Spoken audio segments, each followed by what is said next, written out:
ನಮಸ್ಕಾರ ವೀಕ್ಷಕರೇ, ನಾನು ನಿಮ್ಮ ಮಂಜುನಾಥ್ ಅಡ್ವೊಕೇಟ್ ಮಾತಾಡ್ತಾ ಇರೋದು. ಕಳೆದ 4 ವರ್ಷಗಳಿಂದ ಸರಿಸುಮಾರು 475ಕ್ಕೂ ಹೆಚ್ಚು ವಿಡಿಯೋಗಳನ್ನು ಕಾನೂನಿಗೆ ಸಂಬಂಧಪಟ್ಟಂತೆ ಹಾಗೂ ಇನ್ನಿತರ ವಿಚಾರಗಳಿಗೆ ಸಂಬಂಧಪಟ್ಟಂತೆ ಸಾರ್ವಜನಿಕರಲ್ಲಿ ಜಾಗೃತಿ, ಅರಿವು, ತಿಳುವಳಿಕೆ ಮೂಡಿಸುವ ಸಲುವಾಗಿ ಮಾಹಿತಿಗಳನ್ನು ನೀಡ್ತಾ ಬರ್ತಾ ಇದ್ದೇನೆ. ಮೊದಲ ಬಾರಿಗೆ ನನ್ನ ವಿಡಿಯೋವನ್ನು ನೋಡ್ತಾರೆ ಆದರೆ ಮರೆಯದ ಹಾಗೆ ಈಗಲೇ ಈ ವಿಡಿಯೋ ಕೆಳಗೆ ಕಾಣತಕ್ಕಂಥ ಸಬ್ಸ್ಕ್ರೈಬ್ ಬಟನ್ನ ಕ್ಲಿಕ್ ಮಾಡ್ಕೊಳ್ಳಿ, ಬೆಲ್ ಐಕಾನ್ ಕ್ಲಿಕ್ ಮಾಡ್ಕೊಳ್ಳಿ. ಬಿಡುವಿದ್ದಾಗಲೇ ವಿಡಿಯೋಗಳನ್ನ ನೋಡ್ತಾ ಇರಿ, ಬುದ್ಧಿವಂತರಾಗಿ, ಸಮಸ್ಯೆಗಳಿಗೆ ಸಿಲುಕದಂತೆ ಚಾಕಚಕ್ಯತೆಯಿಂದ ವ್ಯವಹಾರ ನಡೆಸುವಂಥವರಾಗಿ ಅಂತ ಹೇಳ್ತಾ ನಾನು ಇವತ್ತಿನ ಒಂದು ಮುಖ್ಯವಾದಂತಹ ವಿಚಾರಕ್ಕೆ ಬಂದ್ಬಿಡ್ತೇನೆ. ಯಾರಿಗಾದ್ರೂ ಕನ್ಸಲ್ಟೇಷನ್ಗಳು ಬೇಕಾಗಿದ್ದರೆ ಕೆಳಗಡೆ ಡಿಸ್ಕ್ರಿಪ್ಷನ್ ಬಾಕ್ಸಲ್ಲಿ ನನ್ನ ಕಾಂಟ್ಯಾಕ್ಟ್ ನಂಬರ್ ಇರುತ್ತೆ. ನೀವು ಫೋನ್ ಕನ್ಸಲ್ಟೇಷನ್ನ ಪಡ್ಕೊಳ್ಬಹುದು, ನೇರವಾಗಿ ಕೂಡ ಬಂದು ಭೇಟಿ ಮಾಡ್ಬೋದು. ಅದೇ ನಂಬರಲ್ಲಿ ನಾನು ವಾಟ್ಸಪ್ಪಲ್ಲಿ ಇರ್ತೀನಿ. ಬಸವನಗುಡಿಯ ನ್ಯಾಷನಲ್ ಹೈಸ್ಕೂಲ್ ರಸ್ತೆಯಲ್ಲಿ ನನ್ನ ಕಚೇರಿ ಇರುತ್ತೆ. ನೀವು ಆಫೀಸ್ ಲೊಕೇಶನ್ ಪಡೆದು ಟೈಮ್ ಫಿಕ್ಸ್ ಮಾಡಿಕೊಂಡು ಬಂದು ಭೇಟಿ ಮಾಡ್ಬೋದು. ಕರ್ನಾಟಕದಾದ್ಯಂತ ಸಾವಿರಾರು ಕರೆಗಳನ್ನು ಮಾಡಿ ಸಲಹೆಗಳನ್ನು ಪಡ್ಕೊಳ್ತಾ ಇದ್ದಾರೆ, ನೇರವಾಗಿ ಭೇಟಿ ಮಾಡ್ತಾ ಇದ್ದಾರೆ, ನೂರಾರು ಕೇಸುಗಳನ್ನು ನೀಡ್ತಾ ಇದ್ದಾರೆ. ಕಾನೂನಿನ ಚೌಕಟ್ಟಿನಲ್ಲಿ ನ್ಯಾಯವನ್ನು ಕೊಡಿಸುವಂತಹ ಪ್ರಯತ್ನವನ್ನು ಮಾಡ್ತಾ ಇದ್ದೇನೆ. ಕರ್ನಾಟಕದಾದ್ಯಂತ ಯಾವುದೇ ಜಿಲ್ಲೆಯಾದರೂ ಕೇಸುಗಳನ್ನು ತೆಗೆದುಕೊಂಡು ನಡೆಸಿಕೊಡಲಾಗುತ್ತೆ ಅಂತ ಹೇಳ್ತಾ ಇವತ್ತಿನ ಒಂದು ಬಹಳ ಮುಖ್ಯವಾದಂತಹ ವಿಚಾರವನ್ನು ನಾನು ಸಾರ್ವಜನಿಕರ ಸದುದ್ದೇಶದಿಂದ ಅವರ ಒಳಿತಿಗಾಗಿ ನೀಡಬೇಕು ಅಂತ ಹೇಳಿ ಬಂದಿದ್ದೇನೆ. ಈ ಒಂದು BNS ಮತ್ತು BSc ಅಂತ ಹೇಳಿ ಹೊಸ ಕಾನೂನು ಏನು ಬಂದಿದೆ, ಇದರ ಅಡಿಯಲ್ಲಿ ಬಂದಿರತಕ್ಕಂಥ ಬಹಳ ಮುಖ್ಯವಾದಂತಹ ಒಂದು ವಿಚಾರವನ್ನು, ಕಾನೂನನ್ನು ಸಾರ್ವಜನಿಕರಿಗೆ ತಿಳಿಸಲೇಬೇಕು. ಇಲ್ಲ ಅಂತಂದರೆ ಬಹಳ ಅನಾಹುತಗಳು, ಅಚಾತುರ್ಯಗಳು ನಡೆದು ಬಿಡುತ್ತೆ ಅನ್ನೋ ಉದ್ದೇಶದಿಂದ ಇದನ್ನು ನಾನು ಇವತ್ತು ಹೇಳ್ತಾ ಇದ್ದೇನೆ. ಈ ಒಂದು ಕಾಲೇಜು ವಿದ್ಯಾರ್ಥಿಗಳು ಅಂದರೆ ಹುಡುಗ ಹುಡುಗಿಯರು ಪ್ರೇಮ ಪ್ರಣಯ ಪ್ರಸಂಗ ಅಂತ ಅಂದ್ಕೊಂಡು ಓಡಾಡೋದು ಜಾಸ್ತಿ ಆಗ್ತಾ ಇದೆ.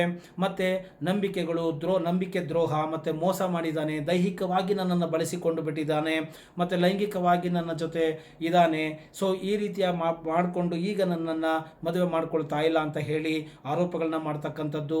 ಸೊ ಮತ್ತು ಈ ವಿಧವೆಯರು ಅವರ ಒಂದು ಪರಿಸ್ಥಿತಿಯನ್ನು ನೋಡಿ ಎನ್ಕ್ಯಾಶನ್ನು ಮಾಡಿಕೊಂಡು ಸಾಕಷ್ಟು ಕುಟುಂಬ ಇದ್ದರೂ ಕೂಡ ಅವರಿಗೆ ಜೀವನ ಕೊಡ್ತೀನಿ, ಬಾಳು ಕೊಡ್ತೀನಿ ಅಂತ ಹೇಳಿ ಅವರನ್ನು ಕೂಡ ಮದುವೆ ಮಾಡ್ಕೊಳ್ತೀನಿ ಅಥವಾ ನಿನ್ನ ನೋಡ್ಕೊಳ್ತೀನಿ ಅಂತ ಹೇಳಿ ಭರವಸೆಗಳನ್ನು ಕೊಟ್ಟು ಪೊಳ್ಳು ಭರವಸೆಗಳನ್ನು ಕೊಟ್ಟು ಅವರನ್ನು ಉಪಯೋಗಿಸಿಕೊಳ್ತಕ್ಕಂಥದ್ದು.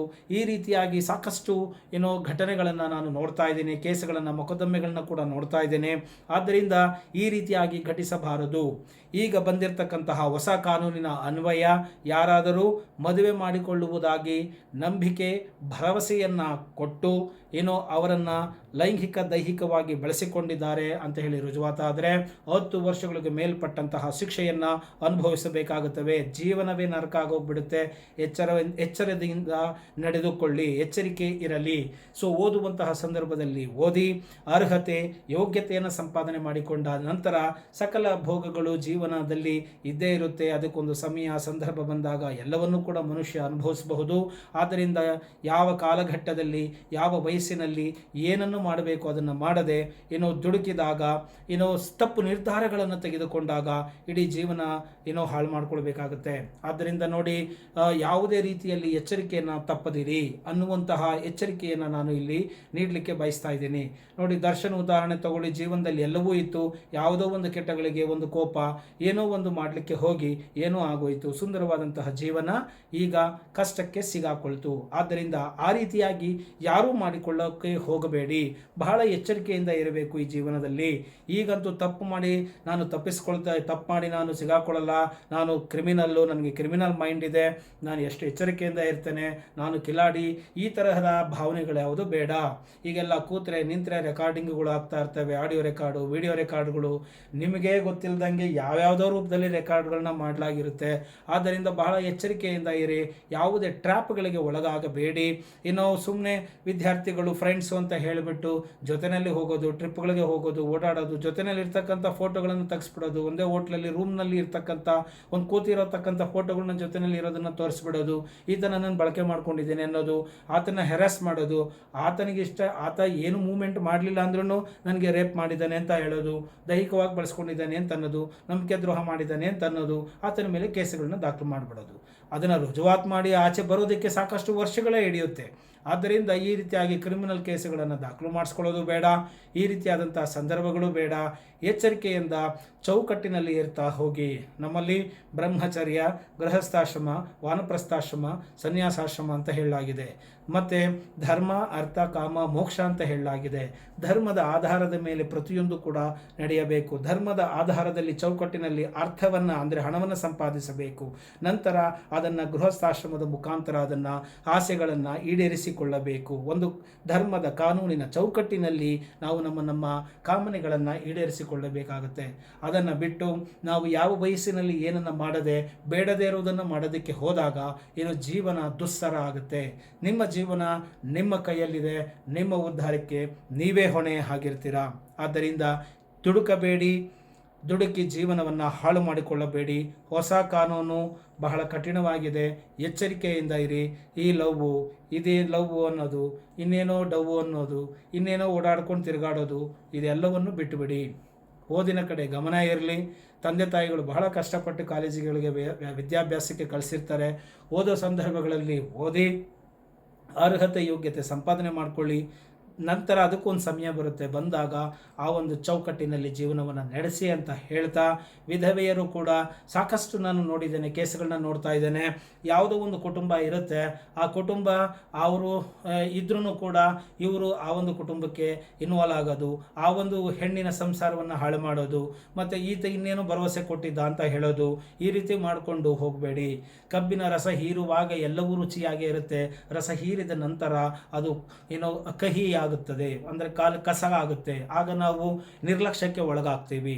ಆದ್ದರಿಂದ ಆರಂಭೆ ಶೂರತ್ವ ಅಂದಂಗೆ ಆರಂಭದಲ್ಲಿ ಎಲ್ಲವೂ ಚೆನ್ನಾಗಿರುತ್ತೆ, ನಂತರ ಯಾವುದೂ ಕೂಡ ಚೆನ್ನಾಗಿರೋದಿಲ್ಲ.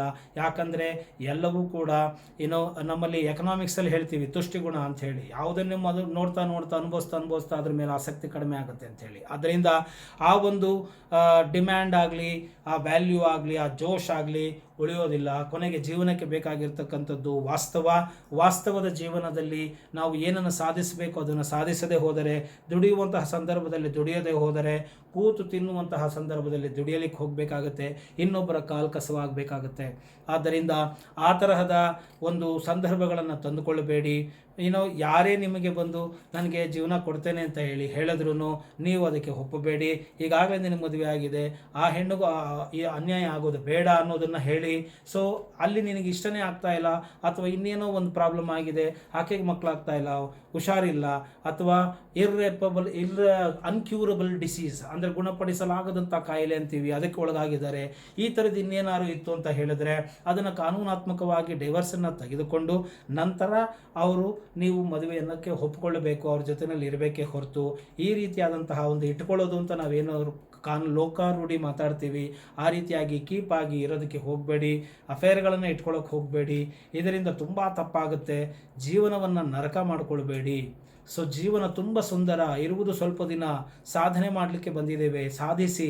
ಅದನ್ನು ಬಿಟ್ಟು ಯಾವುದೋ ಒಂದು ಅಲ್ಪ ತೃಪ್ತಿಗಾಗಿ, ಒಂದು ಕ್ಷಣದ ತೃಪ್ತಿಗಾಗಿ ಜೀವನವನ್ನು ಹಾಳು ಮಾಡಿಕೊಳ್ಳತಕ್ಕಂಥದ್ದು, ಬೇಡದೇ ಇರೋದಕ್ಕೆ ಸಿಗಾಕೊಳ್ತಕ್ಕಂಥದ್ದು ಯಾವುದೂ ಬೇಡ. ಸೊ ಅದನ್ನು ಬಿಟ್ಟು ಜೀವನವನ್ನು ಹಾಳು ಮಾಡಿಕೊಂಡ್ರೆ ನಿಮಗೆ ಕಷ್ಟ ಆಗುತ್ತದೆ ಅನ್ನೋದನ್ನು ಕೂಡ ಇಲ್ಲಿ ಹೇಳ್ತಾ ಇದ್ದೀನಿ. ಸೊ ವಿಧವೆಯರಿಗೂ ಕೂಡ ನಂಬಿಸೋದು, ನಾನು ಜೀವನ ಕೊಡ್ತೀನಿ, ಬಾಳ ಕೊಡ್ತೀನಿ ಅಂತ ಅನ್ನೋದು, ಅವರನ್ನು ಬಳಕೆ ಮಾಡ್ಕೊಳ್ಳೋದು, ಇದನ್ನು ಕೂಡ ಮಾಡಲಿಕ್ಕೆ ಹೋಗಬೇಡಿ. ಪುರುಷರೇ ಎಚ್ಚರದಿಂದ ಇರಿ, ಹುಡುಗರೇ ಎಚ್ಚರದಿಂದ ಇರಿ. ಹೆಣ್ಣು ಮಕ್ಕಳ ಜೊತೆ ನಡೆದುಕೊಳ್ಳುವಾಗ ಸಭ್ಯತೆಯಿಂದ ಇರಲಿ. ಭಾವನೆಗಳ ಜೊತೆಗೆ ಆಟ ಆಡಲಿಕ್ಕೆ ಹೋಗಬೇಡಿ.